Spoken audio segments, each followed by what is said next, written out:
are a light that makes a way when I am lost. You love with everything you have, no matter the cost. You are my hope and I will trust you with all my life. You are a light that makes a way when I am lost. You love with everything you have, no matter the cost. You are my hope and I will trust you with all my life. Yeah. When the night is darkest and I feel weary, I'm not alone, 'cause you are with me. A new day is coming, I see a light.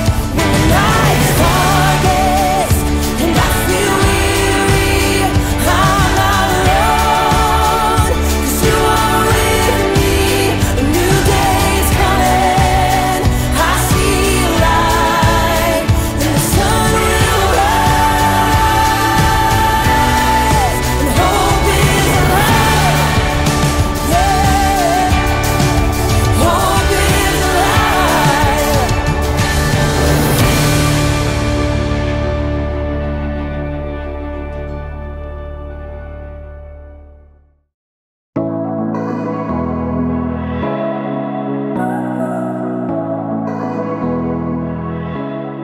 Oh, there we go. What's happening, peeps? I'm Jacob, and today we're celebrating a day that is all about hope. Hope is believing that something good can come out of something bad. And something really good came out of the day we call Easter! Woo! So, to celebrate, let's do some Easter-themed puzzles. First, an Easter egg hunt. Okay. Can you find which Easter egg only appears once? Oh, is this one up here? No, that one has a twin. Oh, what about that one right in the middle? Not quite. Oh, which one was it? Obviously. Try this one. It's a word problem. Javier has 127 jelly beans. Teresa has 323 jelly beans. If Javier and Teresa share their candy, how many jelly beans will they have altogether? Okay, this is a math problem. Let's see, 127, 323, so that's 7 plus 3, that's 10, 0, carry the 1, that's 2 and 2, and then we carry the 1, so that's 5, so that's 5, 0. We have 5, 0, and then we have 3 and 1. So we did 1, 2, plus 1, where are we? 450. Yes! How many of you got 450? Nice job. Time for the next question. If Javier and Teresa eat all those jelly beans, how sick will they be? I'm just kidding. Eat candy responsibly, peeps. Time for the last puzzle. Scramble word. Okay, these letters spell something. Let's find out what. Okay, oh, there it is. And then another P. Got it. Therapy apes. Psychologist monkeys. I'm not sure that's a thing.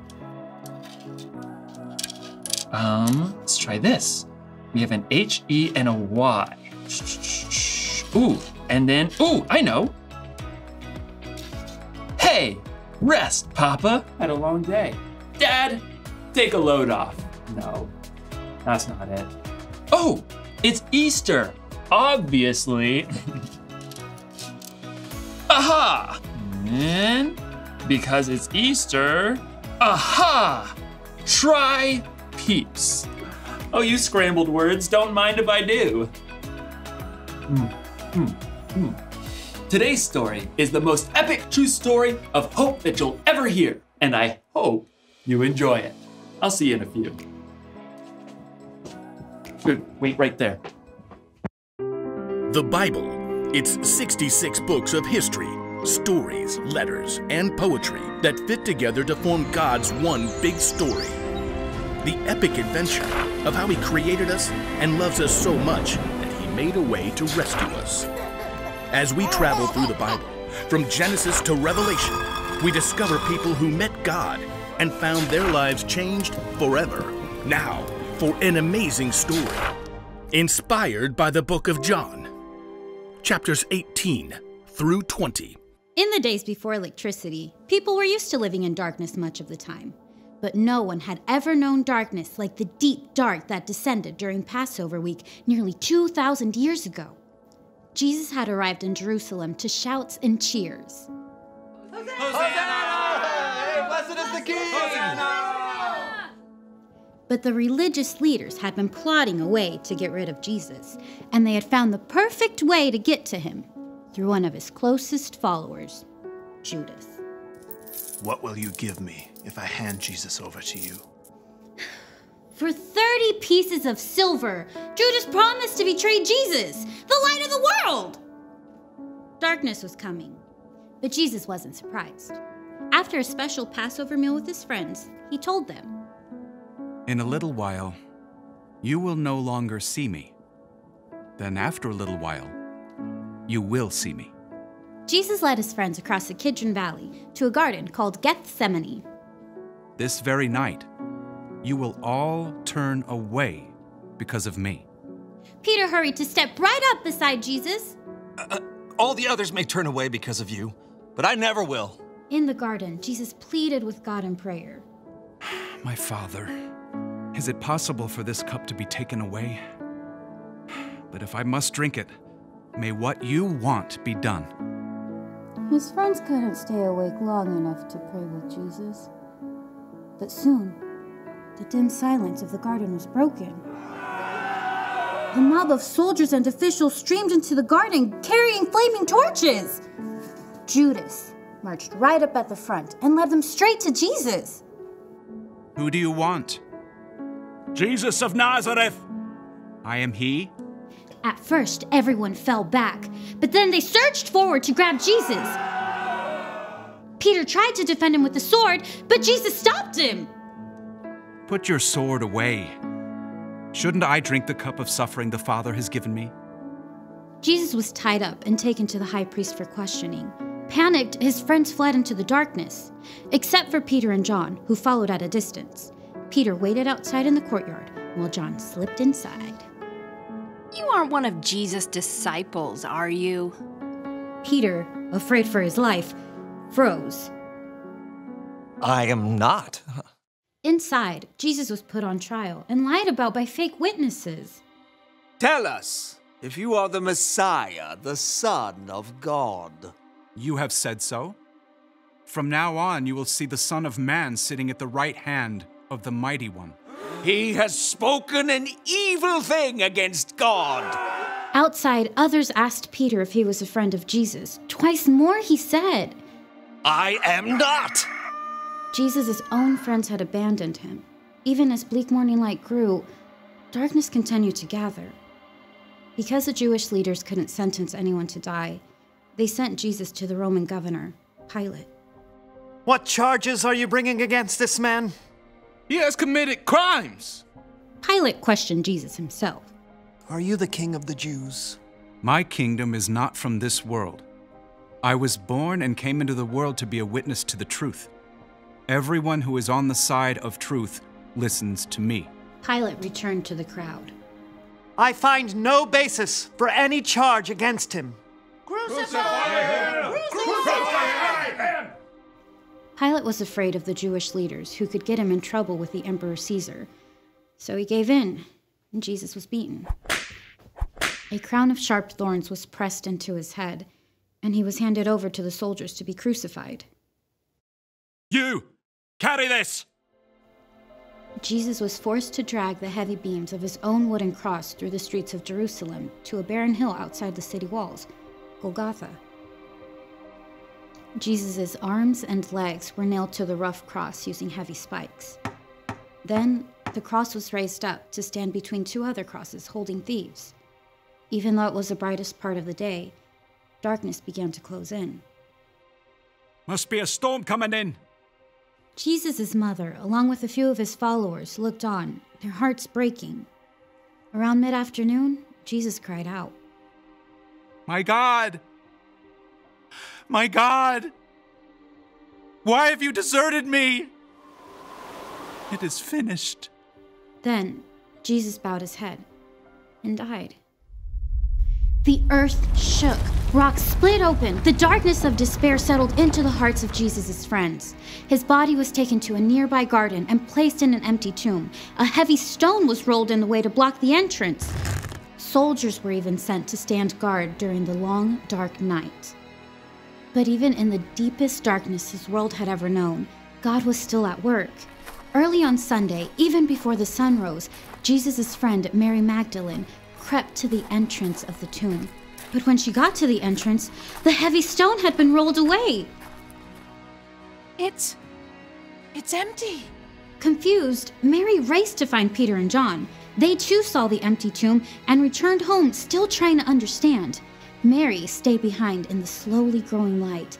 Tears filled her eyes as she bent into the tomb to see once again. Oh! 2 bright angels dressed in white sat where Jesus' body had been laid. Mary turned back to the garden, her breath catching in her throat.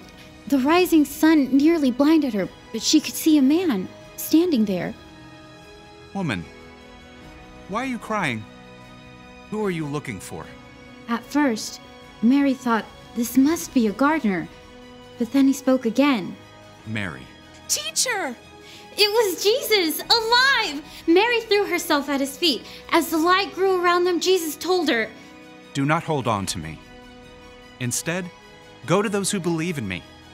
Tell them, I am ascending to my Father and your Father, to my God and your God. Mary raced to find the others. I have seen the Lord. Through Jesus, God had defeated death forever. We can hope because in the end, darkness will never win.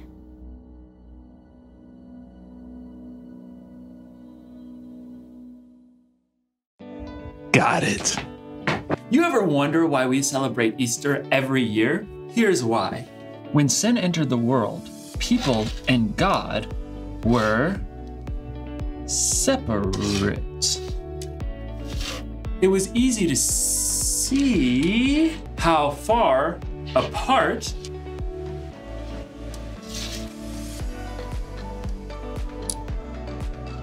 we were. People tried to make it up to God, but the price was too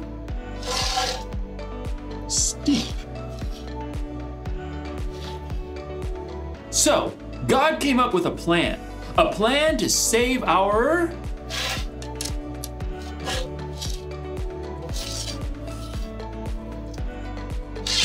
hearts, a plan to save the whole earth. God's plan was to send Jesus, his one and only Son. Jesus died to erase all of our sins from the past, and all of our sins in the future too, a price we could never repay. Jesus died because of his great love for us. And we celebrate Easter because we remember that Jesus' death wasn't the end of the story. Jesus came back to life to give us hope so that when we believe, we'll have a relationship with God that will last forever. He rose from the dead to show that he's more powerful than any fear or any problem we may have. He rose so that we would know this one thing. Whatever happens, remember Jesus is alive. So, no matter what's puzzling you, you can be sure that Jesus is with you. He loves you, and he's still very much alive. Happy